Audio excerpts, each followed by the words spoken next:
What's up, guys? It's your boy Virgo Durai, and today we're going to talk about Dragon Ball Xenoverse 2. I know everybody's excited about it. I'm excited about it, but first I want to get one of my biggest concerns out of the way. We're going to be doing like concerns and boons and all that stuff, but one of my biggest concerns about this game is I'm afraid that it is rushed. Now, I'm like almost 100% sure that keep in mind, this game came out, the original Xenoverse came out February of 2015. The release date of Dragon Ball Xenoverse 2 has been slated for 2016. With a little basic deduction, there's a lot of stuff coming out in September. They're obviously not going to pick September as a date, so chances are it'll be coming out November or December. It's unlikely that it'll come out August, but that is a possibility as well, but it's not coming out in September. So let's clear that out right now. Chances are we'll get the actual release date for it at E3 in June, so be on the lookout for that next month. But my main issue, the main concern I have, worried about, what I'm scared about with this release date of 2016 is the possibility that this game was rushed. As you guys know, they put out a lot of support in terms of balancing and changes of the moves after the original Xenoverse came out, which leads me to believe that this game, Xenoverse 1, was in fact an experiment. As you know, in this day and age, most games are experiments for what they do. Now, the big issue that I hold is, since it's coming out 2016, how much time did they really have to develop it? Are we going to be playing actually Xenoverse 1.5? Is Xenoverse 2 going to be Xenoverse 1.5? I have a huge fear that it will. However, I did see that they played it smart. They're only doing this game for next-gen consoles, which means our hit detection and a lot of other issues that were there in terms of graphics and things like that for the consoles will be gone. However, hit detection aside, will they have time to balance the game? Such as Ai Shenron's move, will that be broken still? Will moves like Evil Rise Strike still have invincibility frames? Will Pearl Flash be unpunishable? Will Il Flash be unpunishable? These are things that I am worried about. Now, in terms of will this game be fun? No doubt. This game is going to be awesome. It's going to be fun. Everyone's going to enjoy it. It's going to be lovely.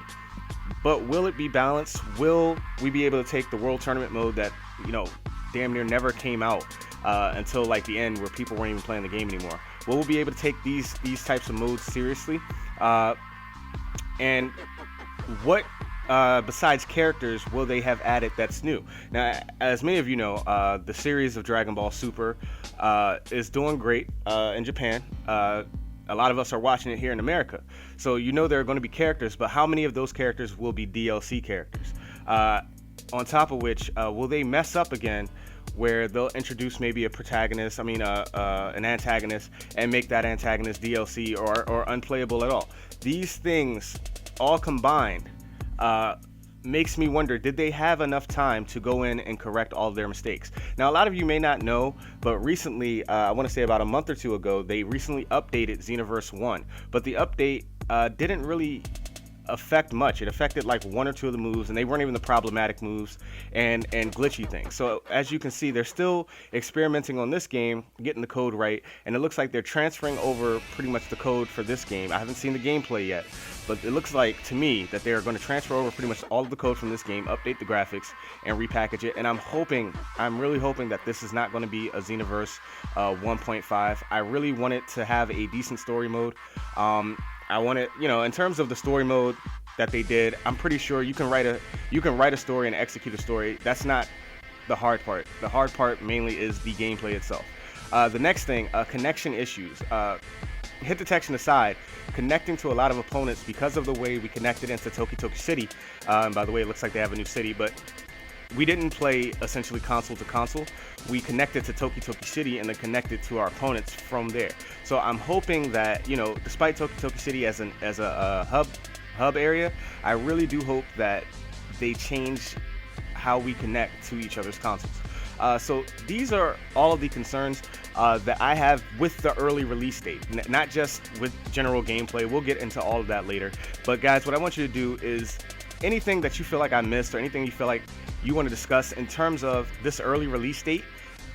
What do you think? Do you think this game is going to be Xenoverse 1.5? That is very possible. There are so many moves in this game. Granted, it gave us a lot to discover. It gave us a lot of fun stuff in Xenoverse 1. However, if there are more broken moves that they've added and they haven't fixed the old ones and they just added new content, the game in itself could become unplayable in terms of a competitive standpoint. And the next thing, the biggest issue that I have is the created characters versus the cast characters versus the characters actually from the show. Your created character could get so much more powerful. Combine that with Z-Souls, certain characters, certain created characters like the Fat Majin could be made so they didn't take any damage. Certain characters could zero to death you on a combo, basically. So these are all concerns. Do you think that they're going to balance this game? Do you think they had enough time to balance the created characters? Do you think they're going to add some caps to our created characters' stats before this game even comes out? Like, I'm extremely worried about it, guys. So hopefully somebody has some information maybe to ease some of these fears. Let me know if you do, just comment below, like I said, but let me know what you think. Do you think that this game coming out in 2016, obviously we all want to play it, we all were looking forward to it, but do you think it coming out in 2016 is going to hamper how good the game is? Do you think it's going to hamper the progress of the game? Do you think it's going to hamper the competitiveness of the game? And do you think the story is going to, suffer from it? All of these things. So, as always, like, comment, subscribe. My life's shipping your pal. Strong style. Peace out.